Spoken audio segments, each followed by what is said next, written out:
บาลักโล่นทำได้เลยครับผม ขอ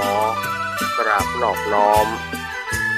ยังคุณพระติทาไรรัตนะผ่านแก้วพระเจ้าเจ้าต่างสามประการหมายมีพระพุทธพระธรรมพระสงฆ์อันเป็นสารณะที่เปิ่งของหมู่เฮาต่างหลายขอกราบไหว้สาบุญญาปารมีธรรมท่านอาจารย์ท่านพระครูอภิวัฒนวิกรมรองเจ้าคณะอำเภอดอยหล่อ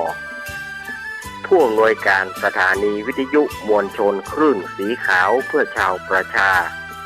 เจ้าอาวาสวัดปักต่างเจริญผู้ดำเนินรายการเสียงธรรมแสงอรุณและรายการอู้จาภาษาธรรมพร้อมไปด้วยท่านครูบาอาจารย์พระมหาเถระพระเถรานุเถระพระสังฆพระสงฆ์องค์เจ้า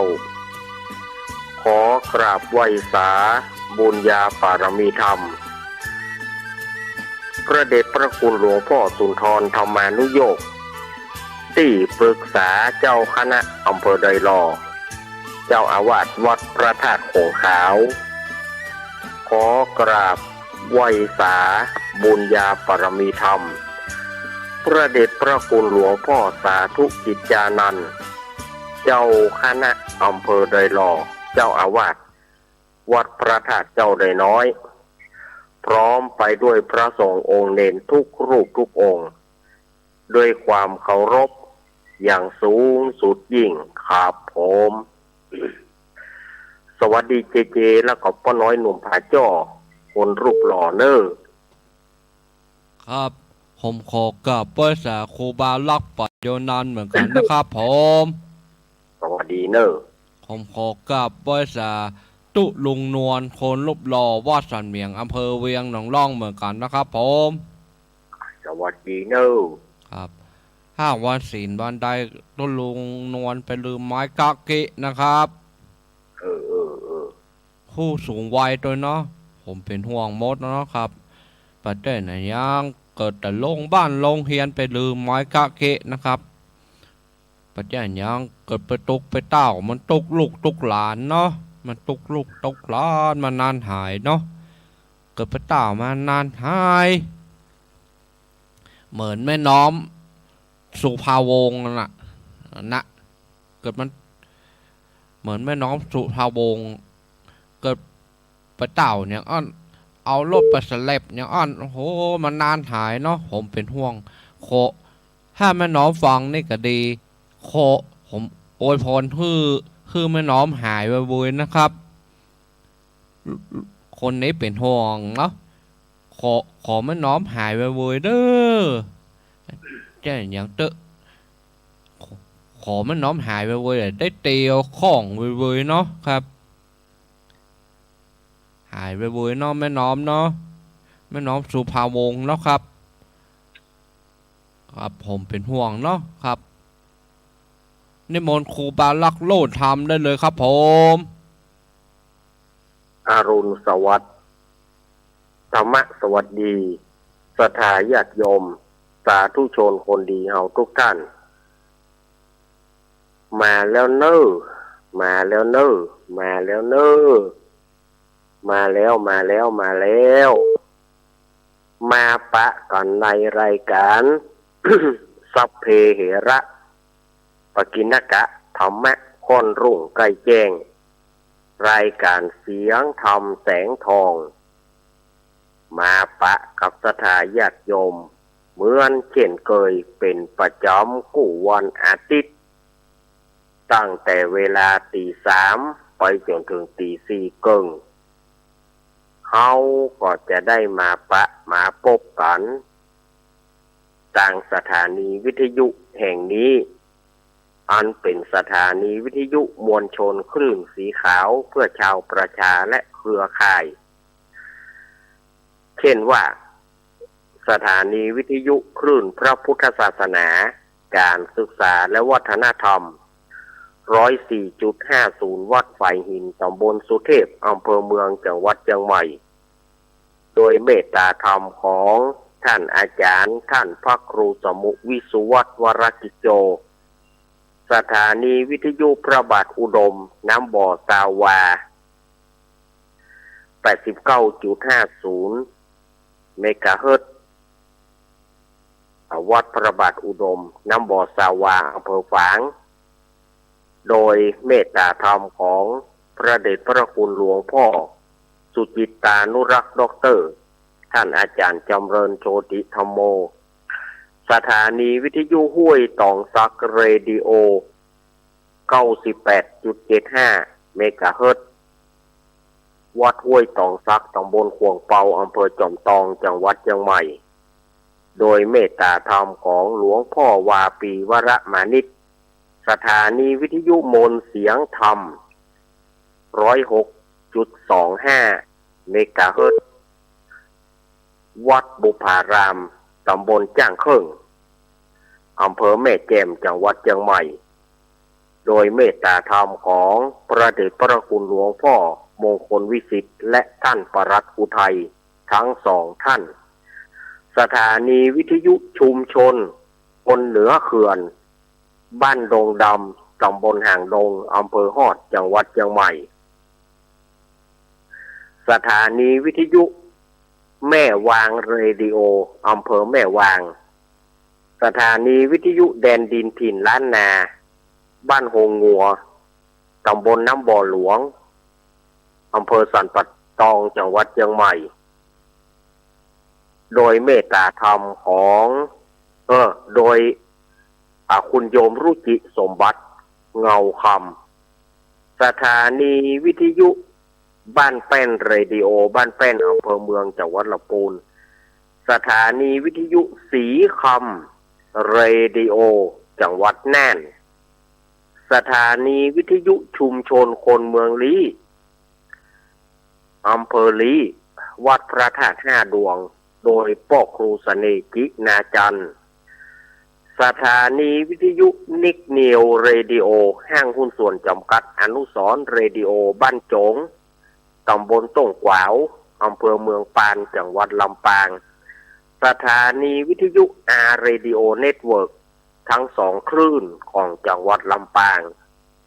สถานีวิทยุมวลชนคลื่นสีขาวเพื่อชาวประชา 106.50 เมกะเฮิรตซ์วัดบรรพตสถิตตำบลพระบาทอำเภอเมืองจังหวัดลำปางโดยเมตตาธรรมของท่านอาจารย์มหาสมชาติชาตะวันโยสถานีวิทยุ ลำปางสตาร์ 101.25 เมกะเฮิรตซ์ของคุณโยมดารุณีสถานีวิทยุ 90 อำเภอเวียงป่าเป้าของคุณโยมดารุณีสถานีวิทยุลำพูนเรดิโอบ้านป่าซักอำเภอเมืองจังหวัดลำพูนและสถานีวิทยุน่านฟ้าเรดิโอของคุณโยมรุ่งนิรันดร์ปันดอนตองอันนี้ก็คือรายชื่อรายนามของสถานีวิทยุต่างๆขอบคุณอนุโมทนาขอบคุณท่านหัวหน้าสถานีทุกสถานีช่างคอนโทรลช่างเทคนิคเจ้าหน้าที่ทุกฝ่ายไว้ณโอกาสนี้โดยมาปะกันวันนี้เป็นเจ้ามืดของวันอาทิตย์วันนี้เป็นวันอาทิตย์ที่2 สิงหาคมพุทธศักราช 2569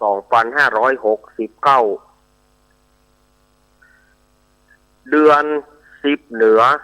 เดือน8ใต้เดือน10หลังเดือน8หลังแฮมมานี่4ค่ำพร่ำว่าเป็นวันอาทิตย์เฮาก็ผ่านงานเทศกาลเข้าพรรษาบัดเดี๋ยวนี้ก็ยังอยู่ในเทศกาลเข้าพรรษาเนาะสถาญาติโยมบัดเดี๋ยวนี้นะเอาเข้าพรรษามาได้4 วันแล้วสถาญาติโยมกำเดียววันเวลาการเข้าพรรษาก็แป๊บเดียวผ่านไป4 วันแล้วเนี่ยสถาญาติโยมว่า แวบเดียวแวบเดียวแวบเดียวนี่นะเนี่ยเฮาประมาทลาสาแต่ก็บ่ได้เนาะสถาญาติโยมอันนี้ก็คือวันเวลามันล่วงไปสี่ค่ำก็เรือแถมซะใดก็เรือแถม4 วันก็จะเป็นวันพระวันศีลดำแล้ว วันศีลก็ไปตรงกับวันพฤหัสบดีไปตรงกับวันพัดที่6ตรงกับวันพัดที่6สิงหาคมเนาะวันพระวันศีลนี่นะ8 ค่ำแถม8 ค่ำนี่นะกำเดียวก็ได้ติดนะสถาญาติโยมเนาะเมื่อมาปะกันแล้วก็อาตมาภาพก็จะได้น้อมนำพระธรรมเทศนาวันนี้ก็อย่างที่ได้สัญญากับสถาญาติโยมไว้เช่นว่าสถานีวิทยุต่างๆที่เปิดฮับในช่วงเวลานี้เนาะที่เปิดฮับช่วงเวลานี้เช่นว่าสถานีวิทยุชุมชนคนเหนือเขื่อนอำเภอฮอดสถานีวิทยุแดนดินถิ่นล้านนา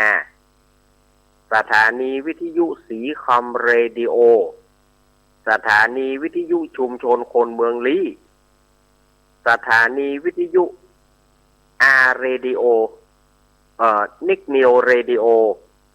สถานีวิทยุเรดิโอเน็ตเวิร์กสถานีวิทยุน่านฟ้าเรดิโอเจ้าที่อาตมาได้คือสัญญากับสถาญาติโยมวันอาทิตย์ที่แล้วว่าจะน้อมนำพระธรรมเทศนาพื้นบ้านพื้นเมืองมาเทศนาให้กับสถาญาติโยมแล้วก็มาเล่าธรรมให้สถาญาติโยมได้ฟังกันในวันนี้ก็เขาจะจำลองวันพระวันศีลเขาจะจำลองสถานที่ห้องทรงเอาเป็นวัดเป็นวาสถาญาติโยมแต่ความจริงนั้นอาตมาก็ทำทุกวันอังคารแต่ว่าสถานีต่างๆที่อาตมาแจ้งไปเนี่ยก็เปิ้นมาได้ฟังธรรมเหมาะพอเปิ้นเปิดฮับตี 3อาตมาก็เลยดึงเอากิจกรรมฟังธรรมช่วงพรรษามามาเล่าใหม่คือสถาญาติโยมตามสถานีวิทยุต่างๆเพื่อได้รับฟังใน เวลานี้ วันนี้อย่างมาแปลกอาจารย์ยังบอกไหว้พระก่อนก็กำเดียวเราจะมีการไหว้พระหับศีลเราจะมีการไหว้พระหับศีลขอสถาญาติโยมเราก็ลวดกันเนี่ยกันเนาะวันนี้เจ้าภาพกันเจ้าภาพรักยังเป็นทางการพ่อสมศักดิ์แม่ศรีเพนนายอเนกนางจินตนาพรแม่ฟองคำโตยแล้วก็น้องปลายฝนพ่อผู้ของพรศักดิ์แม่คุณนายประนอมพรหมสุวรรณดีเนาะที่มันได้เป็นเจ้าภาพการการทำวันนี้นะก็ตามเดิมนั่นเด้อตามไปตามเดิมนะการไปหาพ่ออุ้ยน้อยปอนแม่อุ้ยเงินกีนาอิพ่อสีแม่สอนขาวเตี้ยแล้วยังจะตามไปหายังอุ้ยเกี้ยวอุ้ยอินเชื้อวงอุ้ยสุกอุ้ยทากีนาอินายอเนกพร้อมไปด้วยครอบครัวก็จะตามไปหาพ่อสอนชัยอุ้ยคำอุ้ยทานายภาสกรพ่อเขียวหรือว่าพ่อพร้อมพิมพ์สมอนายประสงค์และตานไว้กับตนตัวตานไว้สายภาคหน้าเจ้ากรรมนายเวรเจ้าเวรนายกรรมแม่บุญปานอุบคำย่างกระดาษตำบลต้อมอำเภอสันปะตองเปิ้นก็ขอเป็นเจ้าภาพร่วม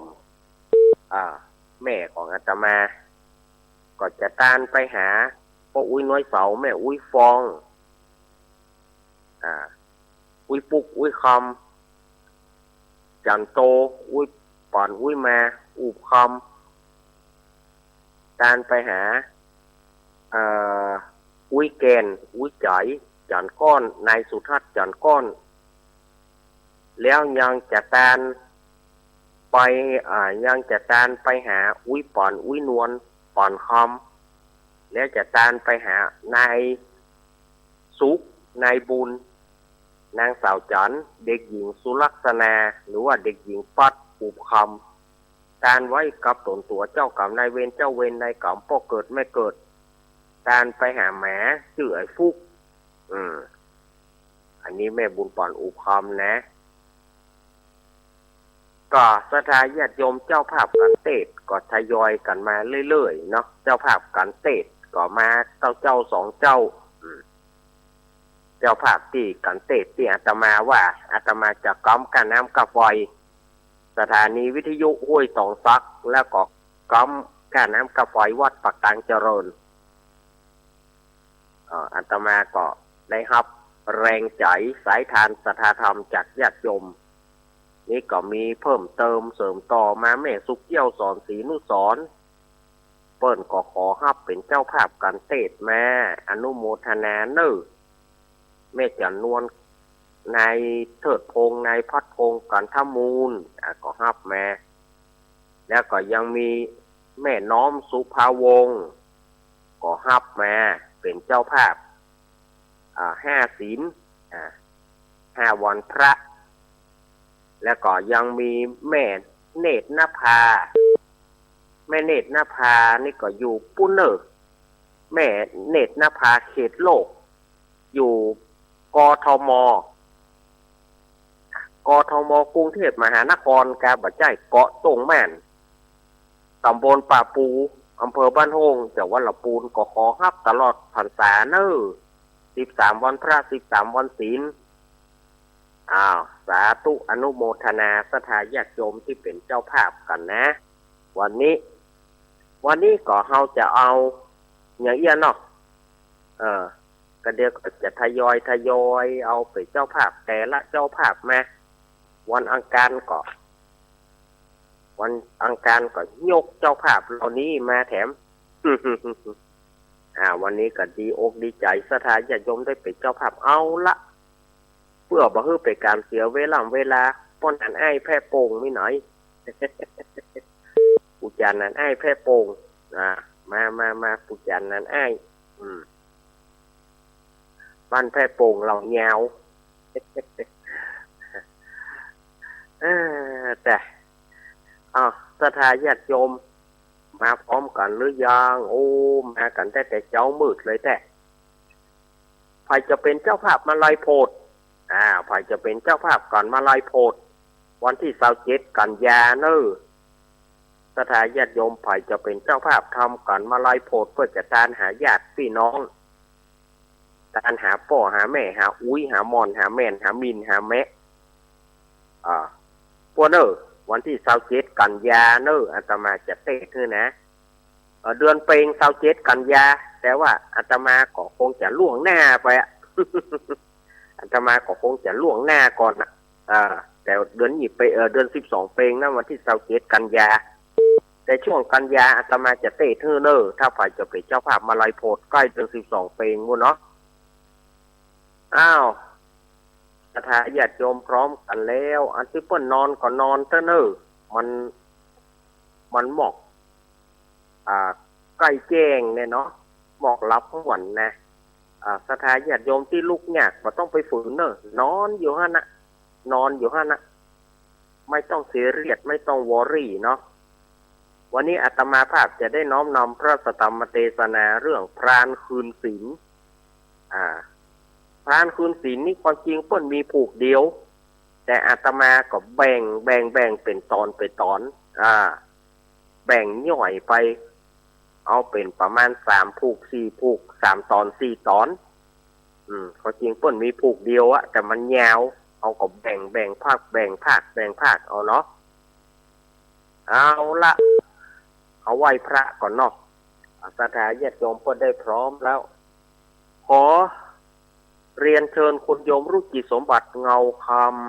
ำจุดเทียนธูปบูชาพระรัตนตรัยณโอกาสบัดนี้เจริญพรคุณโยมรุ่งนิรันดร์ปันดอนตองคุณโยมรุ่งนิรันดร์ปันดอนตองประเคนขันศีลประเคนขันศีลเอาหมู่เฮาพนมมือแล้วก็ไหว้เน้อแม่บุญปานพนมมือแล้วก็ไหว้เน้อ แม่บุญปานอูพามแม่บุญปานตาเหียงยังบ่ฮู้เพิ่นชื่อหยังเด้อเน้อ แม่บุญปานชื่อหยังก็หันไรอยู่ใกล้ไปให้หน่อยเนาะตอกง่อนไม่กับเลย เอาไหว้พระเด้อไหว้พระเด้อกราบหนึ่งกราบสองกราบสามหันหน้ามาทางพระประธานนะครับอะระหังสัมมาสัมพุทโธภะคะวาพุทธังภะคะวันตังอภิวาเตมิกราบสวากขาโตภะคะวะตาธัมโมธัมมังนะมัสสามิกราบสุปฏิปันโนภะคะวะโตสาวกสังโฆสังฆังนะมามิกราบมะยังพันเตวิสุงรักนัตถายะติสารเนนะสหปัญจศีลานิยาจามะทุติยัมปีมะยังพันเตวิสุงรักนัตถายะติสารเนนะสหปัญจศีลานิยาจามะตาติยัมปีมะยังพันเตวิสุงรักนัตถายะติสารเนนะสหปัญจศีลานิยาจามะนะโมตัสสะภะคะวะโตอะระหะโตสัมมาสัมพุทธัสสะนะโมตัสสะภะคะวะโตอะระหะโตสัมมาสัมพุทธัสสะนะโมตัสสะภะคะวะโตอะระหะโตสัมมาสัมพุทธัสสะพุทธังสรณังคัจฉามิธัมมังสรณังคัจฉามิสังฆังสรณังคัจฉามิทุติยัมปิพุทธังสรณังคัจฉามิทุติยัมปิธัมมังสรณังคัจฉามิทุติยัมปิสังฆังสรณังคัจฉามิตติยัมปิพุทธังสรณังคัจฉามิตติยัมปิธัมมังสรณังคัจฉามิตติยัมปิสังฆังสรณังคัจฉามิอิสรณคัมมนังนิธิตังอามาพันเตปานาติปาตาเวระมณีสิกขาปะตังสมาธิยามิอาทินนาทานาเวระมณีสิกขาปะตังสมาธิยามิ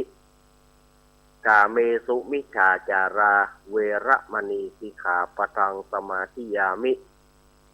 มุสาวาทาเวระมณีสิกขาปะทังสมาธิยามิสุราเมระยะมัชฌปมาทัฏฐานาเวระมณีสิกขาปะทังสมาธิยามิอิมานิปัญจสิกขาปทานิสีเลนะสุขติยันติสีเลนะโภคสัมปทาสีเลนะนิพุติยันติตัสสมาสีลังวิโสทะเย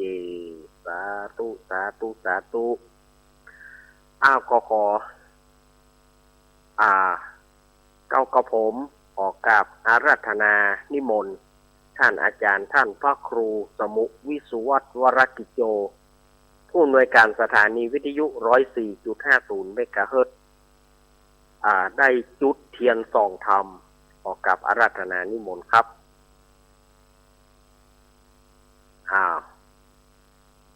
เอาละเนอสถาญาติโยมเขาจะได้ฟังธรรมกันแล้วเนอ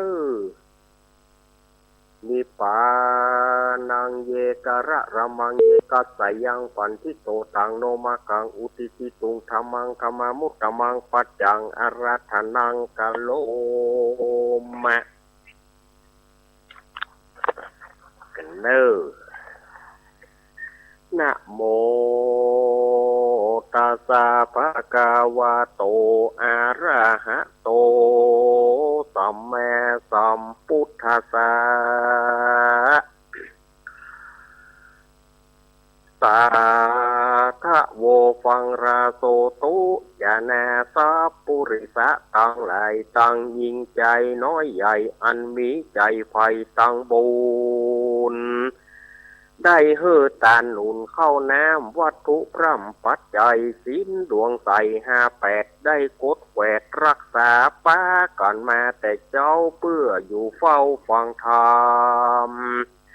จุ่งดาจำฟังที่เอาเป็นที่สอนใจร่ำดับไปแต่เก้าตราบต่อเต้าสุดไปด้วยปริยายหลายแหล่บ่เว้นแหวบทใจเราจะไข่กาวจี้ตามก่อนที่เดิมมาบัดนี้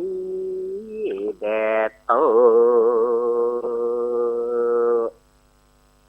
าแล้วเนาะ ได้ขึ้นซ้อยทำเห็นหน่อยเป็นกระสายยาขอบคุณป้อนานเจสีทีวีเพื่อคุณนะป้อนฟังอยู่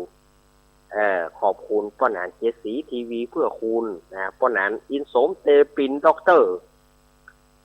เสาติดแล้วป้อนก็ฟังป้อนก็ฟังอยู่แม่พรป่าเศร้าเดนเนอร์เอาเป็นเจ้าภาพแฮมเบิร์นได้แฮมเบิร์นจะ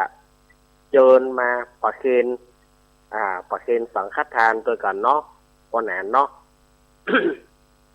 วันนี้อาตมาภาพก็จะได้น้อมนำพระธรรมเทศนาพรานคืนศีลเป็นพรานป่าอย่าได้เมื่อคืนศีลมาเอาศีลไปคืนอย่างไรฟังไปก่อน ฟังไปก่อนเนาะจะไปฟังวิพากษ์วิจารณ์กันเตื้อก็ทำเรื่องพรานคืนศีลนี้มีเรื่องเล่ากันว่าเรื่องนี้มันเกิดขึ้นในสมัยที่องค์สมเด็จพระสัมมาสัมพุทธเจ้าเปิ้นประทับอยู่ที่วัดเวรุวันเวรุวนารามหรือว่าวัดเวรุวันถ้าเอาตามบ้านเฮาก็คือวัดป่าไผ่นั่นนะเอาตามวัดเอาตามกรรมบ้านเฮาก็คือวัดป่าไผ่อันเป็นสถานที่ที่พระเจ้าพิมพิสารเปิ้นได้สร้างวัดสร้างวาไว้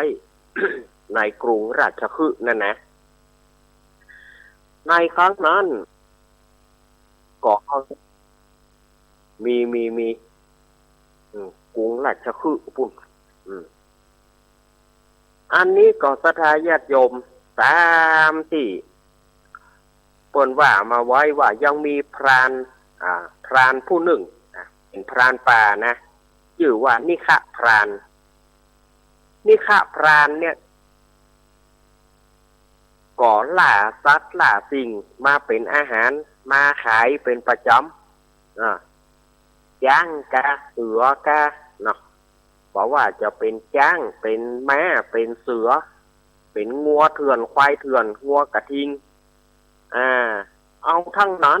หรอกย่างบ่ได้ก็ขอเพื่อได้ย่างบ่ได้หมาผีก็เอาหรอกศรัทธาญาติโยมหมาผีหมาจอกว่อนั่นนะ หมาจอกว่อประเด็นนี้เสาะหาตึมได้ยินเนอะนอกจากไปสวนสัตว์อย่างเดียวนะจะได้ยินมันหมาผีนั่นนะประเดี๋ยวนี้ก็เสาะหายาบอบนี้ในป่าในโดงเนาะสมัยก่อนอาตมายังตอนได้ยินอยู่นะตัวห้องจอกมันก็จอกตัวว่อมันก็ว่อทีนี้ก็พรานนิฆะเนี่ยก็เอามาทั้งนั้นน่ะกลางวันไหนได้สัตว์ได้สิ่งมาโอ้เมียเปิ้นดีอกดีใจไอ้จ๋าเห็นหรอโอ้อันผัวเฮานี่พระเจ้าขินเห็นหรอได้มาหมดโอ้วันนี้นะเขาลาบฟานเนาะ หลับฟานไม่มาหนุ่มหลับฟานไม่มาหนุ่มเมาะเดี๋ยววันนี้ได้ฟานมาหลับเนาะจะปั้นเข้าเขาอุ้มลุ้มหยอกเพื่อมันกำล็อกโอ้ได้สัตว์ได้สิ่งมานี่เป็นที่ม่วนอกม่วนใจเด้อก็วันไหนที่เกิดพลาดมาบ่ได้สัตว์ได้สิ่งนี่พูดโทสั่นหากรรมมาด่ากรรมมาด่ากรรมที่บ่สมควรดีด่าใส่เสื้อใต้ผ้าลุ่มฟ้าแผ่นดินเอามาด่าหมดก็วันไหนบ่ได้ พระนิฆะนี่เป็นคนกัวเมียหรอพระญาติโยมพระนิฆะนี่เป็นคนกัวเมียวันไหนที่บ่ได้นี่แปลว่าเฮงซวยบ่ได้กินข้าวเมียไล่ซ้ำหัวมีอยู่วันหนึ่งไปได้เห็นนี่หรอพระนิฆะนี่นะไปซ้อหาสัตว์ต่างๆก็บ่ได้วันนั้นไปได้เห็นมาตวง ไปได้เห็นมาตวงติวมาต้องย่องไว้หรอเห็นนี่หรอเมียมาเขาเห็นกะเอาเห็นโอมกะนี่หรอเห็นโอมนี่เปิ้นว่ามันหอมนะแต่อาตมาก็บ่เคยได้กินเปิ้นว่าเห็นโอมมันหอมเวลาเปิ้นเอามาห่อนึ่งเวลาเอามาแกงมาหยาหมูอาตมาบัดสันทัดกรณีเรื่องของเห็นโอมนี่นะเปิ้นว่ามันหอมเหมือนใบโอมประธานญาติโยมใบโอมคืออย่างใบโอมก็คือใบเตยนั่นนะมันว่าหอมมันหอมเหมือนกินใบเตยว่ะเนื้อมันนะแต่อาตมาก็บ่เคยได้กินเอาเห็นกะสูอีหรอได้เห็นมาตวงเห็นหรอข้าจะดังไฟอีหรอ ข้าจะดังไฟดังไฟมาเนาะดังไฟแล้วก็จะจัดการกับเห็นนะกันเนาะจะแปลงห่อนึ่งก็จะเอาแกงอ้อมนี่หรอใส่ดังไฟเรียบร้อยแล้วก็ต้มน้ำเนอะเดี๋ยวข้าจะบุกมันเองสดายญาติโยมเปียค้อนได้หวดโบกเมียวอันนี้โอ้เป็นว่าบัดใจเห็นสกรรมว่าสดายเป็นเมียวไปเหรอโอ้ทอเมียมันเอาแล้วกำนั่นปูนี่5,000ปูพันเหงาใบเหงาบอดหาว่าได้เห็นนะพ่อมันบอกแม่มันสอนมันเห็นที่ไหนเมียวแต่โปรดโทกรรมนั้นสารพัดสัตว์สารพัดสิ่งสารพัดสิ่งที่บางงามเอามาด่าผัวมันวันนี้โอ๊ตเข้าเนื้อสูมันได้กินนะฐานที่เอาเมียวมาหรอกหาว่าเห็นนี่ค้อนใส่โบกเมียวเป็นว่าบุกเมียวไปไปว่าได้เมียวไปมาได้เห็นสักกรรมวันหนึ่งปู่พระนิฆะไปแถมวันไหนที่บ่ได้กินบ่ได้อย่างขึ้นมาบ่ได้กินตัวนาปลาตัวใหญ่นี่เมียมันนี่เปลี่ยนไปคนละคนวันไหนที่ได้สัตว์ได้สิ่งมานี่ได้กินตัวนาปลาตัวใหญ่นี่เป็นนางฟ้าลูกเทพธิดาวันไหนที่บ่ได้กินตัวนาปลาตัวใหญ่เป็นนางซาตานเป็นนางซาตานทันทีวันหนึ่งพระนิฆะไปแต่ว่าไปเพื่อจะไปเสาะหาสัตว์หาสิ่งเนี่ยแต่วันนั้นบ่ได้ไปเสาะหาไหนสัตว์ก็บ่ได้อันนั้นยิงกวางแล้วนะปะใส่กวางยิงแล้วแข้งมันปนนี่แล้วไล่บาตานด้วยว่ะโอ้พอดีว่าไปหันใส่กฎของพระเถระมีชื่อว่าพระสารภูตเถระพระสารภูตเถระเปิ้นนั่งอยู่ที่โหมไม้เปิ้นกลางกฎพระนิฆะนี่ก็นึกว่าเป็นเฮดโคน มันไม่ใช่หมอกมืดสลุมเนี่ยเนาะเอามาเดี๋ยวนี้บ่ได้อันไอ้เนี่ยไปฮื้อเมียก็ได้เฮ็ดโคนบอกเฮ้ยปะเฮ็ดโคนหลวงต้องก้อมนี่หรอแต่มันเป็นจ้องเป็นโกดของพระธุดงค์นั่นนะไปพอโหบ่ใจโอ้ตู้เจ้ามานั่งในนี่ ไหวแสนี่หรอโยมไปไหนมาหรือท่านสารภูตะเถระโอ้ผมเป็นพานเนาะก็ยังว่าได้ล่าสัตว์ล่าสิ่งนะวันนี้บ่ได้อย่างสักอย่างพระคุณเจ้าโอ้โยมเหยอาตมาว่าโยมนี่บ่รุ่งทางนี้นะโยมบ่รุ่งเพื่อโยมเปลี่ยนอาชีพเตอะการที่จะทำฆ่าสัตว์ฆ่าสิ่งมันเป็นบาปเป็นกรรมโยมเหยอาตมาว่าโยมบอกไปทางนี้เปลี่ยนอาชีพเปลี่ยนเตอะก็ผมจะไปเปลี่ยนอย่างได้ลองบ่ได้อย่างมาเนี่ยเท่านั่นจะเอาหัวผมเอาอย่างนี้ดีกว่าอาตมาว่าโยมมาฮับศีลดีกว่าเนาะท่านสารภูตะมหาเถระนี่นะท่านมาฮับศีลดีกว่าฮับศีลแล้วจะได้กินเนี่ยโอ้โยมมันถึงบักก้านเชื่ออาตมาเตอะอีหรอกเปิ้นก็สอนถึงสารณะถึงไตรสารณะโอมเก้าบ้างนี่นะทางธรรมังสังฆังทุติกตินี่เนาะขอถึงซึ่งพระรัตนตรัยแล้วก็ปั่นศีลพระนิฆะก็ดีใจเนาะแล้วก็ท่านสารภูตะมหาเถระก็บอกว่าเก็บไว้เนอะโยมเนอะเก็บไว้เนอะรักษาเอาไว้อีกเรียบร้อยก็พระนิฆะนี่ก็โอ้ได้ฮับศีลแล้วบ่เคยได้ฮับศีลคำเตือนนะได้ไปฟังธรรมจากพระสารภูตะมหาเถระก็มีความเลื่อมใสขอเป็นลูกศิษย์ลูกหาหรอขอเป็นลูกศิษย์ลูกหา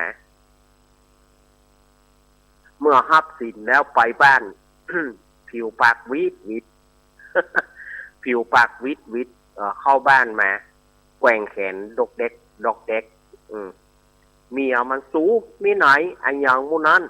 บ่ได้อย่างสักอย่างแฮ่เนี่ยอย่างบ่ได้โอ้ข้าไปปะใส่ตู้เจ้าตู้เจ้าองค์นี้แน่เลื่อมใสข้าก็เลยไปขอศีลก็เปิ้นข้าก็เลยไปขอศีลก็เปิ้นบัดเดี๋ยวนี้ข้ามีศีลแล้วข้าบ่ฆ่าละสัตว์แฮ่พุทธัมโมสังโฆ8โค9โค11 12โคแล้วจะเอาไหนแห่เลือดตับปุดไตรอนดกมันเริ่มมาแล้วหรออย่ามาเหงามาเซอะล่ำเหลือไปฮับศีลนั้นแล้วจะเอาอย่างกินเป็นพานแล้วบ่ฆ่าสัตว์ฆ่าสิ่งจะเอาอย่างมากินสูนี่มันตึงเจือปูตัวนั่นลูกปูนั่นลูกเนี่ยนั่นมันตึงบ่ดีก็ไปโคดทื่อตัวคนไปโคดทื่อผัวตัวเอาปลามาไปลามเดี๋ยวป่อเดี๋ยวแม่เปิ้นอย่างเฮานี่เฮาตึมยอมลูกสถาญาติโยมอย่างเฮานี่เฮาอย่างได้กระจ่างเฮาฝ่ามืออรหันต์หัวเท่าไม่กำล้อเนาะโคตรทื่อคนบอกว่านะขอจะไปเอาป่อเอาแม่มาด่าขอจะไปเอาโคตรขกุนงุนเง่ามาด่าคนไหนไปคนนั้นเจือปูนั่นมันตึงบ่ดีเจือแง่นั่นมันตึงบ่ดีคำนั้นสารหาคำที่มาด่าแหละพุทโธธโมสังโฆแน่เอาไว้สู้อีกก็เป็นที่จูดีเอาอย่างเอาไปด่าไปเป็นอะไรอย่างโหสารพัดสัตว์สารพัดสิ่งสารพัดสิ่งโสโครกโสกปรกด่าพันนิฆะนี่นะด่าบ่ได้ขว้างโลไปเอาศีลไปคืนเอาศีลไปคืนทุกคนเหียโอ้ข้าฮับศีลแล้วจะเอาไปคืนอย่างไรไปเอาไปคืนด่าสารพัดขว้างไปถ้าบ่ได้เอาศีลไปคืนนี่นะสู่กับข้านี่จะไปมาอยู่ด้วยกันเนอะไล่ผัวมันไปตึงแรงว่ะสถาญาติโยมโคอย่างอี้ก็มันจะอยู่ด้วยกันได้ว่าเป็นเฮาก็บ่ปีกไปเอารู้ เนาะเอาตึ้มปิกไปเอาแต่นะมันอย่างว่านั่นเนาะบุเพอาละวาดแล้วก็ป้อนานเจสีบุเพอาละวาดเนาะ วันนิดากับผ่อยก็วันนิดากับปัจจอกกันเนาะ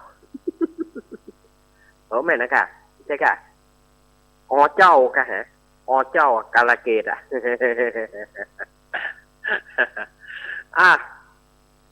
ทีนี้พรานนิฆะนี่ก็จำเป็นต้องไปแหละ ไปเพื่อจะเอาศีลไปคืนให้พระคุณเจ้าสารพุตะมหาเถระไปถึงสันยงไหว้สาหลวงพ่อครับโยมพรานนิฆะมายี่เหยาเนี่ยประเด็นนี่โอ้โทรไปเดี๋ยวพ่อหัวผมเนี่ยแตกอันที่ปูดก็ปูดอันที่โนก็โนอันที่แตกก็แตกเขาไปโดนอย่างมาเมียผมค่ะมีดมุยลูกกุยเล็บแกนโคกสารพัดเอาขว้างผมบัดเดี๋ยวนี้ผมจะเอาศีลมาคืนนะผมจะเอาศีลมาคืนเพื่อพระคุณเจ้าผมมาเอาละเฮ้ยผมขอปิกไปประกอบพานอย่างเก่าเถอะผมจะเอาศีลมาคืนเพื่อเหียพอมีเอาผมปูดโทรมาได้อย่างปิกเข้าบ้านไปมันเอาหัวผมนี่จนว่าสารพัดสิ่งสารพัดที่มันด่าผมมาเป็นดิจูดิเอาอย่างนั้นบัดเดี๋ยวนี้ผมจะเอาศีลมาคืนเพื่อพระคุณเจ้าเนาะผมจะเอาศีลมาคืนเหียยามนั้นพระสารพุตะมหาเถระก็บอกว่าโยมพรานนิฆะเฮ้ยอ่านว่าศีลนี้ไม่ใช่ของอาตมาศีลนี้เป็นของพระพุทธเจ้าจงเอาไปคืนแก่พระพุทธเจ้าเถอะแล้วพระพุทธเจ้าอยู่ไหนมีวัดป่าไผ่พุ่นวัดเวรุวันกรุงราชคฤห์พุ่นโยมจงเอาศีลไปคืนพระพุทธเจ้าเถอะละก่อยวะเนี่ยเตียวไปเถอะประมาณบ่เกิน5 วันจะถึงผมต้องเอาศีลนี่ไปคืนพระพุทธเจ้าก่อนเอาศีลไปคืนพระพุทธเจ้าอาตมาไม่รับนี่หรอกพระสารพุตะมหาเถระนี่นะบอกว่าบ่รับศีลเอาไปคืนพระพุทธเจ้านายพรานนิฆะก็เลยกราบลาเพื่อจะเอาศีลไปคืนพระพุทธเจ้าแต่ว่าพรานนิฆะจะเอาศีลไปคืนพระพุทธเจ้าหรือไม่นั้นอาทิตย์หน้านอ เอาวัดอาทิตย์หน้าเฮาก้อยปะกันนอสถาญาติโยมเอาไว้ตะอี้ก่อนนะเอาไว้ตะอี้ก่อนเดี๋ยววันอาทิตย์หน้าส่วนคลื่นสีขาวก็วันอังคารหน้าก็จะผูกที่2ส่วนว่าสถานีวิทยุที่อาตมาแจ้งไปก็วันอาทิตย์หน้าอาตมาจะเอามาเทศน์ให้ใหม่นะเนาะ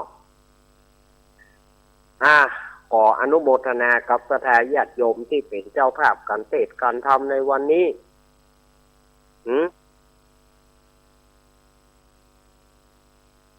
ก็วันการวันพุธวันฮือนะกะวันฮือกะนะสถาญาติโยมสาธุชนขออนุโมทนาเนอะเจ้าภาพก็ดีที่ฟังซุ่มฟังก็ดี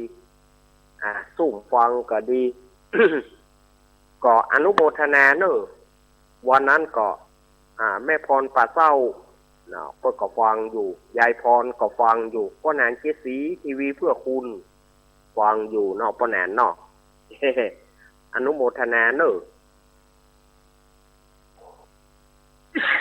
สุมาเด้อมันก้อนจามไว้บ่อยู่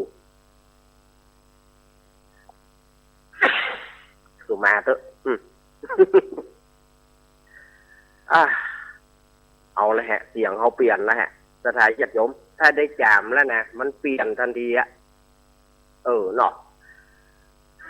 ขออนุโมทนาสถานญาติโยมเนอะที่เป็นเจ้าภาพการเทศน์การทำในวันนี้กรรมใดที่มันเป็นเล่นไปขอสุมาอภัยเนอะ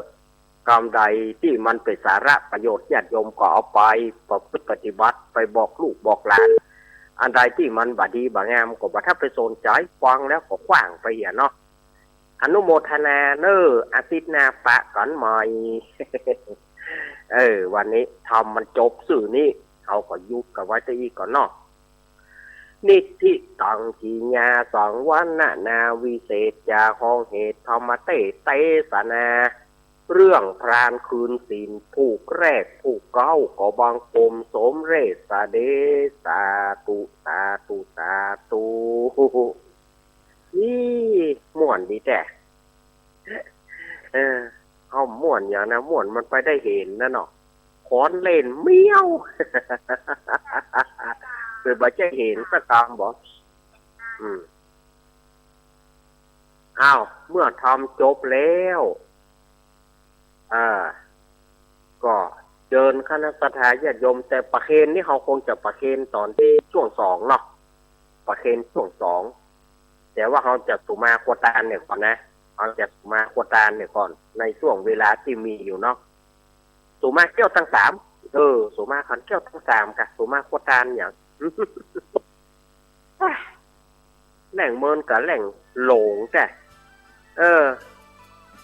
รับแล้วนะขนาดรับแท้ๆนะหลงอยู่นะรับอิ่มขนาดวันนี้ไม่ใช่เหมือนวันนั้นรับชั่วโมงเดียว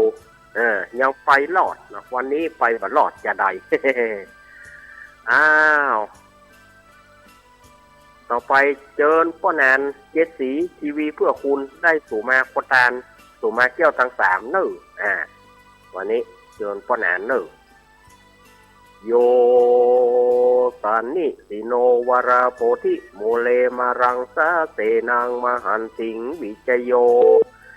สามโพธิมากันจิงว่าอนันตัญญารันโนโยโลกุตตโมตังปนามามิพุทธังตังปนามามิธัมมังตังปนามามิสังฆังสาธุสาธุโอกาสะพันเตข้าแต่ปฏิทารายรัตนพานแผ่วป้าเกี่ยวเจ้าสามประการและป้าเกี่ยวเจ้าห้าจำพวกอันมีสรีทรัพย์ปัญญูพระพุทธเจ้าตนเป็นเก้าเป็นประธานเกี่ยวตั้งสามจุแห่งจุที่โนบน้อมกลี้ปูจาพระกวางันว่าคุณพระพุทธเจ้ามี56คุณพระสัทธรรมเจ้ามี38โนบน้อมแขวใส่คราวคุณพระสังฆเจ้ามี14โนบน้อมกลี้ปูจังคุณพระวิหารังมี80,000ยกย่อยื่น4ปันดวงนบปันปวงพระบาทตั้งพระธาตุเจ้าเจดีย์ตั้งเก้าไม้สลีมหาโพธิ์ผู้ฆ่าตั้งหลายถ้าขอสุมาลาโตษขอได้โปรดคุณนาบัดนี้ไม่มีมุนรสธาผู้ฆ่าตั้งหลายก็มารักษาศีลภาวนาฟังธรรมเทศนาก็บัวระมวลดีแล้วจะขออำลากาดแก้วเมื่อสู่เกหาจึงมีมัทุอุปาราชาดวงดอกเข้าตอกพร้อมเตียนงามมาปานนาเป็นสามโคถากปัทมาวิภาคในเบื้องต้นหัวตีผู้ข้าจะขอสุมายังพระมุนีพายโปรดจงขอให้พ้นจากโทษโสสาตุติยาวิภาคโกถากอันทวนสองผู้ขาปองแต่งไว้ยกยื่นให้ทูลตามเพื่อจักมาขอสุมายังพระธรรมหอมหื่นได้84,000ปันพระธคารส่วนตาติยากรวิภาคโอทากอันทวนสามผู้ฆ่าตั้งหลายจักขอสุมายังพระสังฆะผู้มีศีลวิริยธรรมงามบ่อเศร้าคือพระสังฆเจ้ามากมีมวลบางเตื้อผู้ฆ่าได้พิษปวนโดยกายะวจีมโนหมิ่นสันมีใจบ่เที่ยงมันคืดตอดดันผิดไปได้ลงไหลบ่ตันได้สังเกตได้ละเมิดยามเดียว ยามเมื่อนั่งยืนนอนเตียวคู่เหยียดหัวว่ามันจะพิษระเบียบของธรรมหลอนได้ลูกกำบีบนวดยามเมื่อเจ็บปวดกายาเกสาโรมาละหล่นได้ปากโอนเสียงดังหลอนว่าได้พิษปวนโดยวจีกรรมกำปากหลอนได้กล่าวกำหยาบจ้าเหลียวไหลบางเตื้อได้จามไอโคโคขาก้วนน้ำมาขาดน้ำลายได้ข้ามกายโยกย่ำขึ้นที่ต่ำเตียวสูงด้วยเอริยปะทะกังสีอันบ่หูแจงทีเหลือประมาณภาการหนึ่งหลอนว่าได้นั่งยืนนอนเตียวเหนือพระวิหารและห่วงเกี่ยวบ่เพียวกวาดแล้วลวดลานีก็กลัวบ่ดีไปนาผู้คาจะขอสู่มาบ้างเตื้อได้มีใจอะไรหาปังปากใจกึดเติงหาข่าวว่าเขหาหลอนได้เก่ากรรมมาอูจาอูอวนกรรมเล่นม่วนกวนทำผู้คาก็มากลัวเป็นว่าจีกรรมกำปากแต่ดีลีบางเตื้อได้สูบบุหรี่อมเมียงหมากถมน้ำลายบากตำลงในเหตุโคงอันวิเศษก็นับว่าเป็นเหตุปะมาตาหลอนได้กล่าวกำมุสาไหวเลนใจตื่นเต้นกลางประชุมชนย้ำเมื่อได้กระทำกุศลบุญใหญ่กายะวจีมโนไปบัตันหอมมีจิตใจจรแตกตื่นเอาเรื่องอื่นๆมาอู้กันเสียงมีนั้นกล้าแก่นกัวว่ามันจะบรรทุกแม่นกองทำก็ขอญาติได้เป็นโตสนากรรมโตดใหญ่ไปไขว่คว้างมักกะทางนิวรวางโตดตองขอกับไก่แห่งหองอาโหสิกรรมขอสุมาแก่พระพุทธธรรมพระสังฆเจ้าผู้คาทั้งหลายหนุ่มเทา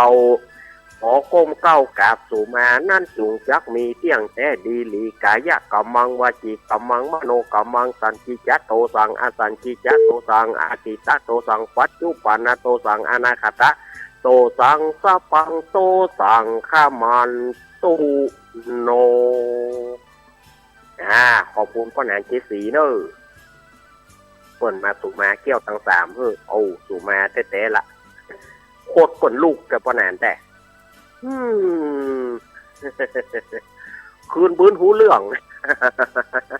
พ่อหนานว่าคืนบื้นหูเรื่องโคตรกันลูกเมื่อค่ำยามคืนนี่ไหนเนี่ยคืนบื้นหูเรื่องเนอะพ่อแหนนเจสีทีวีเพื่อคุณเวลาอาตมาหมดช่วงแรกสดาญาติโยมจะไปฟังไปไหนเต้นกันเดียวปะกันในช่วงที่สองต่อไปกันเดียวก้อยมาประเคนเนาะพ่อแหนนเนาะกันเดียวกับพ่อแหนนฟังไปไหนเต้นกันเดียวคือพ่อแหนนมาถวายสังฆทานคือพ่อแหนนมาถวายสังฆทานเนาะกำเดียวอาตมาพักยกกำเดียวเนอะวันนี้อาตมาภาพมาจัดในวิหารไปเนอะสดาญาติโยมแต่วิทยุยังอยู่ที่กุฏิอาตมานะวันนี้มาจัดในวิหารไปวันนี้นะ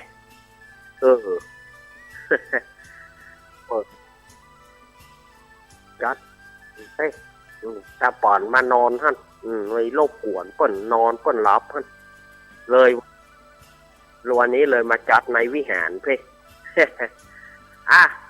คำเดียวเนอะก็เดี๋ยวก็ปากันในช่วงที่สองของรายการเจริญพร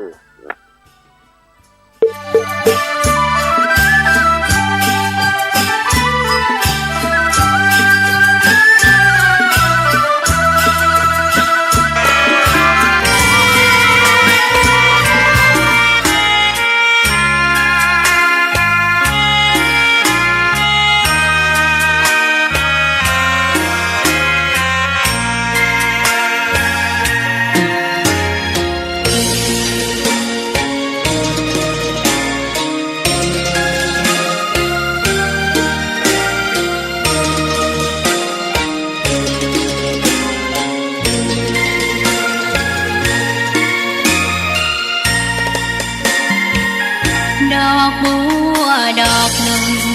ตึงใจไว้เพื่อบูชาแด่องค์พระศาสดาสัมมาสัมพุทธเจ้า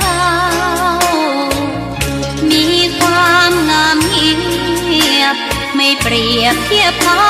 เทียบเราใครมองไม่งามช่างเขาแต่เจ้าก็คือดอกบัวด้วยความสัตย์ซื่อยึดถือความดีเป็นหลักใครรักไม่รักก็ไม่จมปลักมองมัวเมื่อโผล่พ้นน้ำก็เห็นความงามในตัวไม่ยึดติดในตมชั่วขอเป็นดอกบัวดอกดีใครไม่มองว่าบัวงามเด่น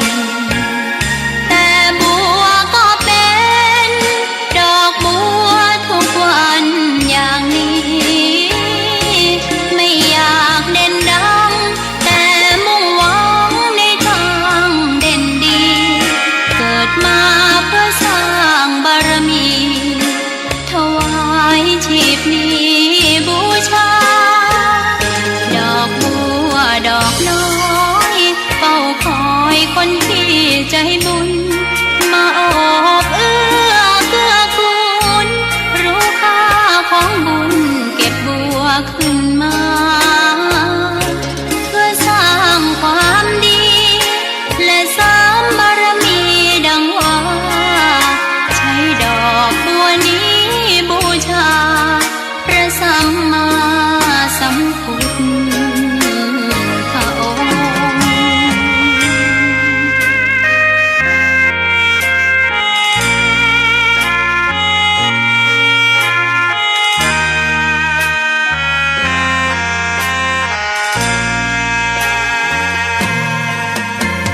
ใครไม่มองว่าบัวงามเด่นแต่บัวก็เป็นดอกบัวทุกวันอย่างนี้ไม่อยากเด่นดังแต่มุ่งหวังในทางเด่นดีเกิดมาเพื่อสร้างบารมีถวายชีพนี้บูชาดอกบัวดอกน้อยเฝ้าคอยคนที่ใจบุญมาโอบเอื้อเกื้อกูลรู้ค่าของบุญเก็บบัวขึ้นมาเพื่อสร้างความดีและสร้างบารมีดังว่าใช้ดอกบัวนี้บูชาพระสัมมาสัมพุทธ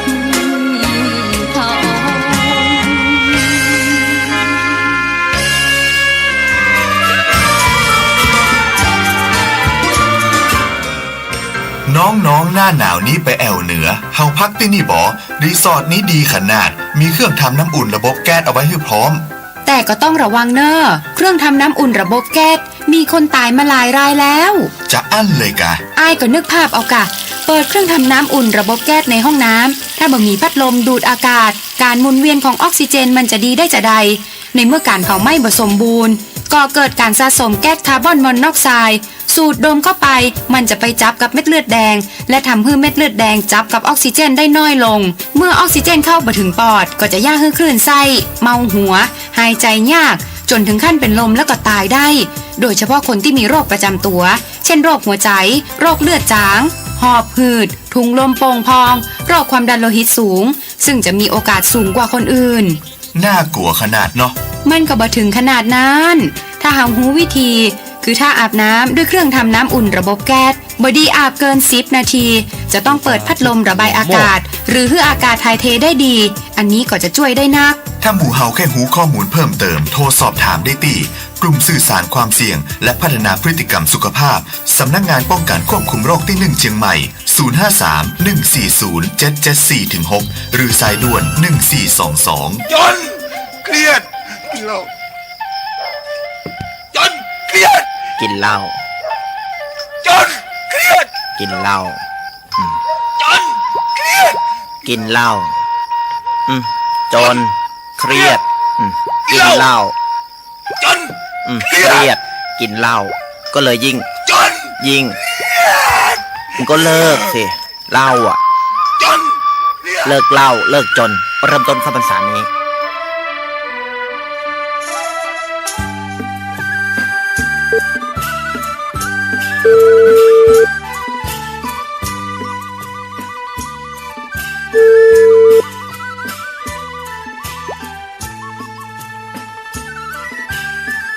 ตอนเดียวกันเนาะครูบาเปิ้นกำลังติดต่อสายพ่วงมาหาผมสักครู่เดียวเนาะติดต่อสายพ่วงมาหาผมทุกครู่เดียวนะครับ รอสัญญาณจากครูบาลักฝันโยนานอีกทุกครู่เดียวนะครับโทรมาแล้วผมจะกดทับก่อนด้วยครับผมนิมนต์ครูบาโล่นทำต่อได้เลยครับผมนิมนต์ครับผม เอาแล้วสถานโซนคนดีเราท่านมาถึงจุดขอ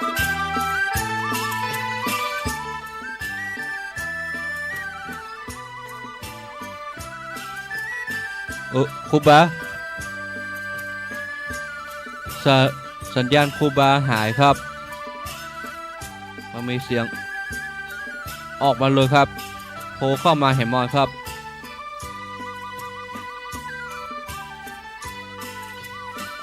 ครูบาได้ยินผมก่อครับ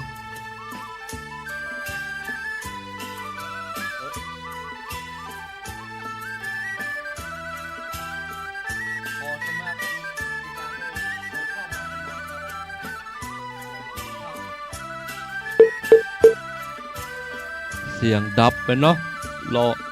รอเปิ้นต่อสายพ่วงเข้ามาเห็นมอยเนาะครับ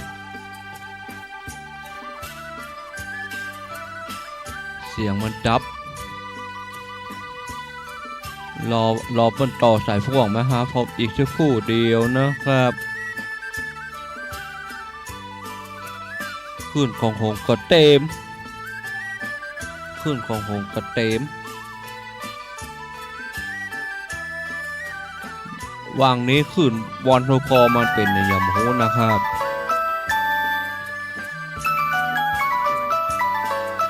นิมนต์เอวทำโล่นได้เลยครับนิมนต์ครับผม เอาแล้วสถาญาติโยมสาธุชนคนดีเฮาทุกท่านก็มาถึงช่วงที่สองของรายการซับเอเหระปกิณกะธรรมะพรรุ่งไก่แจ้งรายการเสียงธรรมแสงทองโดยอาตมาภาพสามเณรรักปัญโยนันท์มาในช่วงที่สองนี้ก็เพื่อบ่ให้เป็นการเสียเวลาก็มาปะกันช่วงที่สองนี้ก็จะได้โอกาสถวายเนาะถวายสังฆทานเป็นการเทศน์การธรรมเนาะเจิญป้อแหนนเรื่องงานเยสีทำกรรมหนึ่งเนาะเอาละครับต่อไปนี้ก็จะได้ถวายจตุปัจจัยทายทานเนาะกล่าวคำว่านะโมพร้อมกันหนึ่งนะโมตัสสะภะคะวะโตอะระหะโตสัมมาสัมพุทธัสสะนะโมตัสสะภะคะวะโตอะระหะโตสัมมาสัมพุทธัสสะนะโมตัสสะภะคะวะโตอะระหะโตสัมมาสัมพุทธัสสะอิมานิมายังพันเตกัปปิยพันดานิสาปาริวารานิภิกขุสังฆสะโอโนชยามะสาธุโนพันเตภิกขุสังโฆอิมานิกัปปิยพันดานิสาปาริวารานิปฏิกันหาตุอัมหาตังทีคารตังหิตายะสุขายะข้าแด่พระสงฆ์ผู้เจริญข้าพระเจ้าทั้งหลายขอน้อมถวายกัปปิยพันธ์กับตังบริวารทั้งหลายเหล่านี้แด่พระภิกษุสงฆ์ขอพระภิกษุสงฆ์จงรับกัปปิยพันธ์ กับตังบริวารทั้งหลายเหล่านี้ของข้าพเจ้าทั้งหลายเพื่อประโยชน์และความสุขแก่ข้าพเจ้าทั้งหลายสิ้นกาลนานเทินสาธุต่อไปก็เรียนเจิญพ่อแหนนเจสีได้ประเคนพระพุทธคุณโยมรุจิสมบัติเงาคำถวายพระธรรมแล้วก็คุณโยมรุ่งนิรันดร์เริ่มถวายกันเทศเลยเนอะคุณโยมรุ่งนิรันดร์พ่อสมศักดิ์แม่สีเพนพ่อสมศักดิ์แม่สีเพนขาวไม่สูง ขาวเตี้ยนะขาวไม่สูงมาเลยพ่อศักดิ์นะเอวบางห่างน้อยแม่ฟองคำพ่อศักดิ์ลูกเอาปะเคนปะเคนแม่เพนกับอนุโมทนาเนอะแม่เพนเอามือเตาะหลังพ่อศักดิ์กันจับหลังกันจับหลังแม่สุกเกี้ยวสอนศรีนุสรแม่สุกเกี้ยวลูกมาได้ก็ถ้าบอกว่ายกมือฉายไฟมาพ่อศักดิ์โล่น แม่น้อมก็เจ็บขาเอาพ่อศักดิ์โล่นยกมือฉายไฟมาแม่น้อมยกมือฉายไฟมายกมือฉายไฟมาพ่ออำพรแม่สุพินสุดสายตาวันนี้มาพ่ออำพรแม่สุพินสุดสายตาเอามาลูกนอกลูกมาเลยวันนี้เอาตีกันนะสำหรับเจ้าภาพนะสำหรับเจ้าภาพแต่ได้ประเคนกันทุกคนนั่นแหละถึงวันอังคารถึงวันอาทิตย์นั่นนะอึบต่อไปตัวแทนของ 104.50 เมกะเฮิรตซ์ตัวแทนของรายการธรรมะคลายเครียดลุงนุยมาก็ลุงนุยกับป้าแหนนก็มาป้าแหนนทีมงานหนึ่งในทีมงานธรรมะคลายเครียดพี่พิสมัยสุริโยดรมาพี่พิสมัยวิไรศักดิ์มาถึงในทีมงานธรรมะคลายเครียดของเราประเคนกันเนอะขึ้น104เนาะวันอังคารก็ฝางวันอังคารก็ฝางไม่อายชัยประการก็ว่ากันทำกรรมเนาะวันนี้เราเอากันตี้กันนะศรัทธาญาติโยมสาธุชนทั้งหลายก่อนที่จะฮับปอนศรัทธาญาติโยมได้น้ำหยาดไหมตาลก็น้ำหยาดไหมตาลน้ำหยาดไหมตาลเนอะน้ำหยาดคุณโยมรุ่งนิรันดร์ปันดอนตองมามอบปฏิกระพ่ออาจารย์กำ มอบปฏิกระพ่ออาจารย์คุณโยมรุ่งนิรันดร์ปันดอนตองแห่งน่านฟ้าเรดิโอมอบปฏิกระพ่ออาจารย์พ่อหนานเจ็ดสีทีวีเพื่อคุณมาละ เอาละศรัทธาญาติโยมพอสงบจิตสงบใจภาวนาสักนิ้วเนาะหายใจเข้าพุทหายใจออกโทท่านที่นั่งเก้าอี้ท่านที่นอนอยู่ภาวนอนเลยเด้อท่านที่นอนอยู่ภาวนอนเลยท่านที่นอนอยู่บ่ต้องลุกพูดโทไปสักบ่ให้บดีแน่เนาะอธิษฐานภาวนาโดยการก้มหนึ่งเนาะป่าตัวอาตมาเนอะสาธุพันเตข้าแด่พระเจ้าเจ้า5 จอมพวกบัดนี้ผู้ข้าทั้งหลายจะขอภาวนายังทานุสติกรรมฐานเจ้าขอเอาปิติและอุปจาระสมาธิธรรมเจ้าดวงประเสริฐจงมาบังเกิดในตนตัวและจิตใจแห่งผู้ฆ่าในอิริยาบถ อ่านผู้ฆ่าทั้งหลายจักภาวนานี้เที่ยงแต่ดีหลีแดเตออิมังกรรมฐานังอธิฐามิอิมังกรรมฐานังอธิฐามิอิมังกรรมฐานังอธิฐามิอัสถาญาติโยมเขาจะวิทยุจะหยุดไปแป๊บเดียวเนอะวิทยุจะหยุดไปก้ามหนึ่งพูดโทพูดโทเอาปฏิบัติได้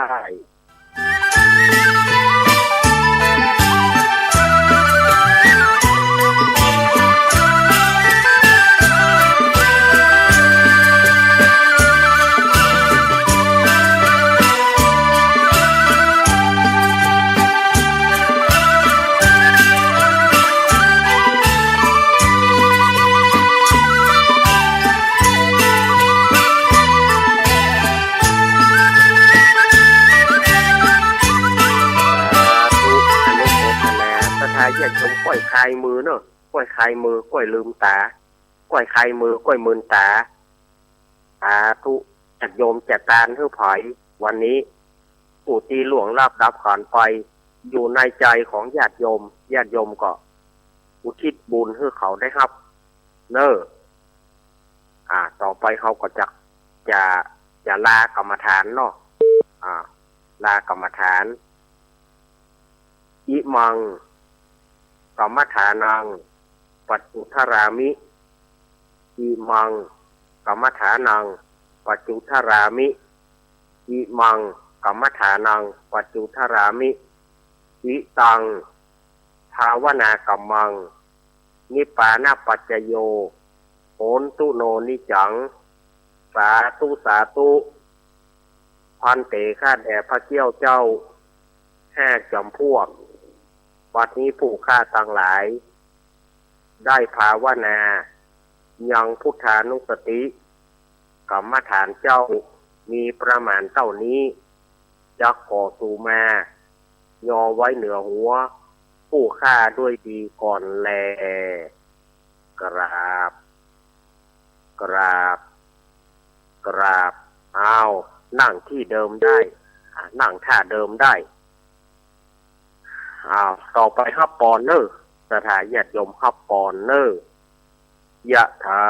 วาริวหาปุราปาริปุเรนติสาครังเอวะเมวะอิโตตินังเปตานังอุปกปติอิจิตัง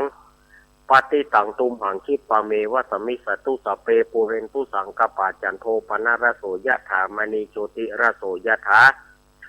โสยติธัมโมจะอัญญังนิทัสสิโตเพตานาปูจาจักตาอุลาลาปรัญจปิกูนามนุปตินังตุเมหิปุญญังปัสสุตานาปกันติสัพพิติโยมิวัจจันตุสัพพะโรโกวินาศตุมาเตภาวะสวนตารโยสุขีติกายุโกภวะอภิวาตานาสีริสานิจังวุธาปัจจายิโนจัตตารโรธรรมาวัฏันติอายุวันโนสุขังพระลังสาธุสาธุสาธุเอาปอนป่ออาจารย์ปอนป่ออาจารย์หนึ่งสัพพิติโยมิวัจจันตุสัพพะโรโควินาศตุมาเตภวะสวนตารโยสุขีติกายุโกภวะอภิวาตานาสีริสานิวุธาปัจจายิโนจตารโรธรรมาวัฏันติอายุวันโนสุขังพระลังต่อไปกรวดน้ำแผ่เมตตาเนอะอันนี้เอาแบบฉบับยังใหม่เนอะตัดใหม่เนอะยิตังตานะกัมมังนิปานาปัจจโยโหตุโนนิจังยิตังศีละกัมมังนิปานาปัจจโยโหตุโนนิจังยิตังภาวนากัมมังนิปานาปัจจโยโหตุโนนิจังยังกินจิปุตังกัตตาปังกัมมังสัพเพหิกาเตกะตังปุญญังโนอนุโมทันปุปุเตวะอาสามิงคาเนอาติตาตาติกายุกาสัทธาหนตุอัปปะสัทธาสุขีอาตานัง ปาริหารันตุมาตาอิตาตุกิตาโหนตุทุกขาปามุจจันตุสัพเพญาอิตาตุกิตาโหนตุทุกขาปามุจจันตุเปอัญญาตาตุกิตาโหนตุทุกขาปามุจจันตุสัพเพปิสาสัพเพยัสสาสัพเพเปตาตุกิตาโหนตุทุกขาปามุจจันตุสัพเพนาคาคาตุกิตาโหนตุทุกขามุจจันตุสัพเพเทวาตุกิตาโหนตุทุกขาปามุจจันตุสัพเพอาจาริยุปัจจยาตุกิตาโหนตุทุกขาปามุจจันตุสัพสัมปัสนังสามิชันตุโววันตับตัง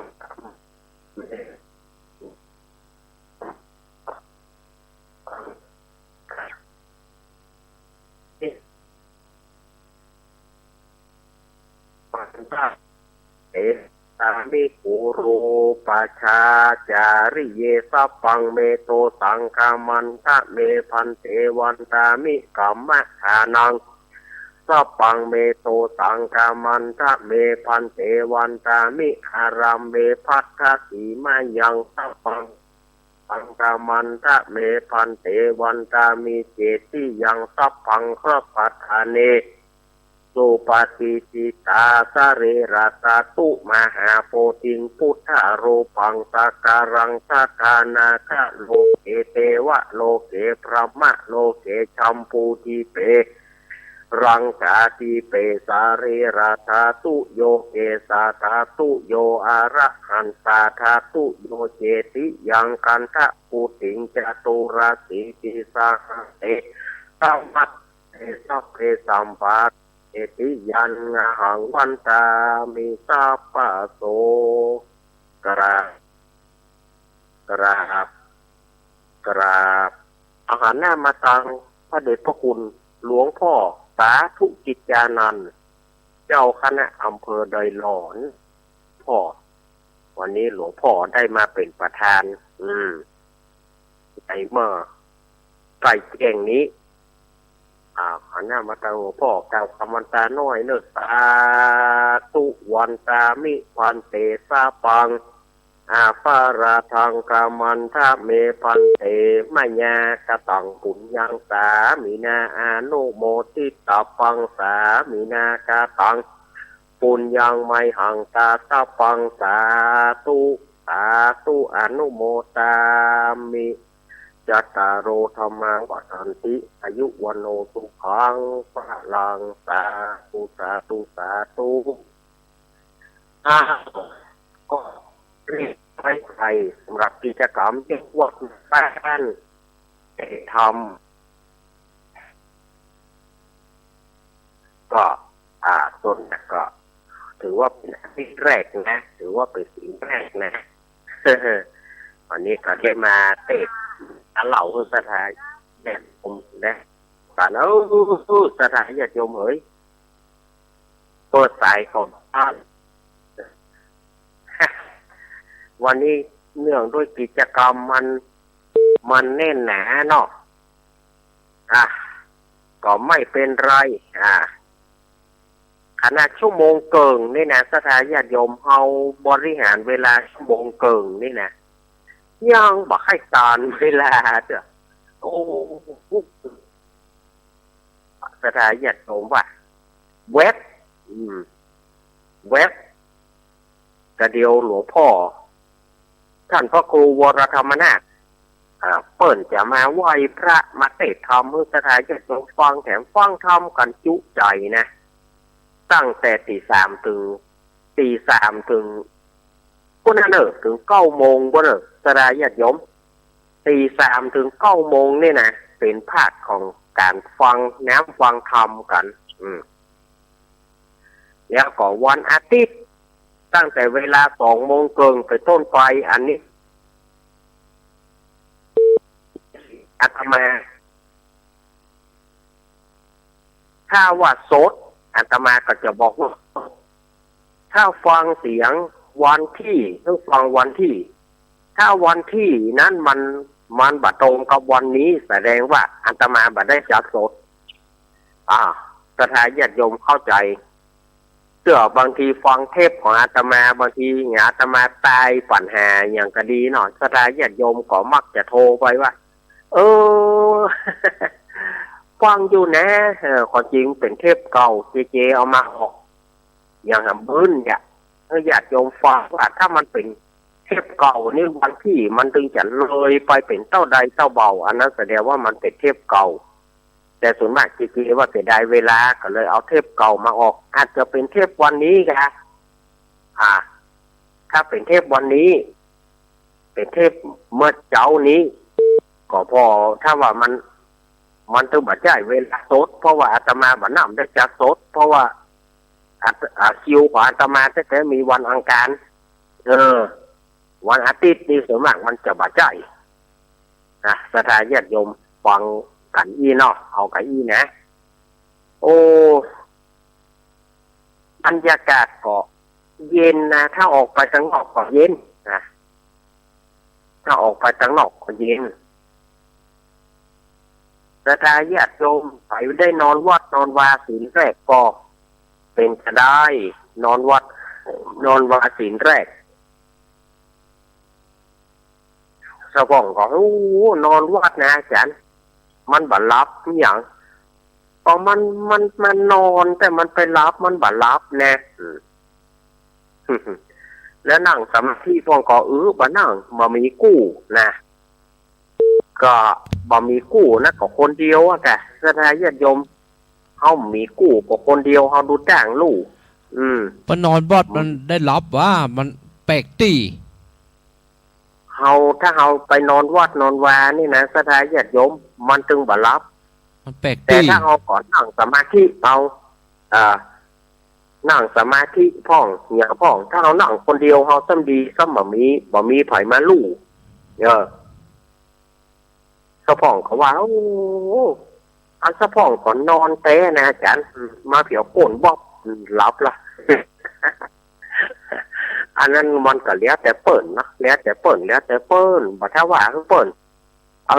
บ่ถ้าว่าคือเปิ่นนะก็ดีที่เปิ่นมานอนอยู่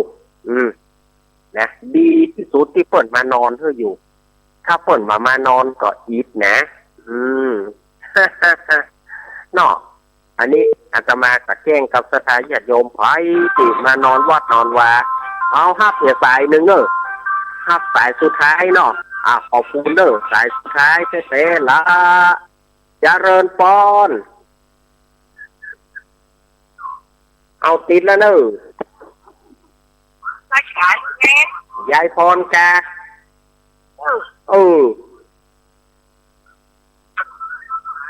ยายพรว่าได้ลองถามยายพรนะยายพรไปนอนวัดพ่องว่ยายพรรับตัวเนาะยายพรรับไปตัวเนาะฟังตัวรับตัวรับฟังถือว่าได้ฟังกันได้อันนี้ส่งหลายก๊อปสุยายพรเนาะลองถามยายพรไปนอนวัดพ่องว่าบอดศีลนะลองถามยายพรไปนอนวัดพ่องว่าไปบ่ลูกยายพรฝนกระตกดีเนอะยายพรเวลาหมดแล้วศรัทธาญาติโยมอาตมายายพรข้างกับแปลงวะขอบคุณยายพรข้างกับแปลงวะเวลาหมดแล้วต่อไปก็ฟังพระเดชพระคุณหลวงพ่อท่านพระครูวรธรรมนาถเจ้าคณะตำบลสันติสุขเจ้าวัดหนองเหียงตำบลสันติสุขอำเภอเดยหลอเปิดมาท่าแล้วตู้ลุงมานั่งท่านี้แล้วเนอะกับอาราธนานิมนต์ครับนี่ปานังเยกะระรัมมังเยกะสยังปันติโตตังโนมะกังอุติสิตุงธรรมังธรรมามุตตมังปัจจังระโลมะนิมนต์หลวงพ่อขึ้นทำแม่ครับผมอาตมาลาก่อนวันอังคารปุ้นกล้วยมาปะกันใหม่ก็อยู่ดีมีสุขกันนะ ยัตตาโรธรรมาวัฏันติอายุวโนสุขังพระลางขอเจริญปอน